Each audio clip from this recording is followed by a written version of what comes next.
3 months Eden fitness and ரேவுக்கு வந்துட்டு இருக்காங்க. இவங்களோட கண்டிஷன் என்னன்னா ஏசிஎல் ரீகன்ஸ்ட்ரக்ஷன் பண்ணியிருக்காங்க அண்ட் கேட்லேஜ் ரிப்பேர் பண்ணியிருக்காங்க. ஸோ 3 months வந்துட்டு இருக்காங்க. என்னென்ன இம்ப்ரூவ்மெண்ட் இருக்கு அவங்களோட ரீகாப்லையும் சரி ஃபிட்னஸ்லையும் சரி என்னென்ன இம்ப்ரூவ்மெண்ட் இருக்கு அவங்க கேட்போம். First, thanks Gobi sirku and then Ram, Kristu and then Simbuku. 3 months முன்னாடி வந்துட்டு எனக்கு நடக்கிறதுக்கே ரொம்ப கஷ்டமாக இருந்தது. நான் ஸ்டிக் வச்சு தான் முதல்ல ப்ராக்டிஸ் பண்ணிட்டு இருந்தேன் 2 months சர்ஜரிக்கு அப்புறமா. அதுக்கப்புறம் டே பை டே கொஞ்சம் கொஞ்சமாக இங்கே வந்ததுக்கப்புறம் இம்ப்ரூவ் ஆகிட்டு இருக்கு.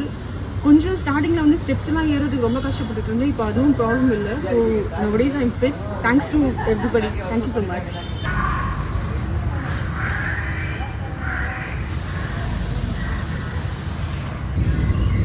Ten seconds forward. Good, easy.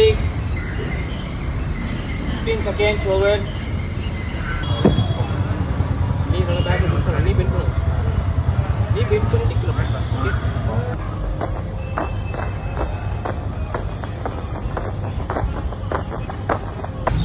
Good. Good. 10-10 ma'am. 10-10.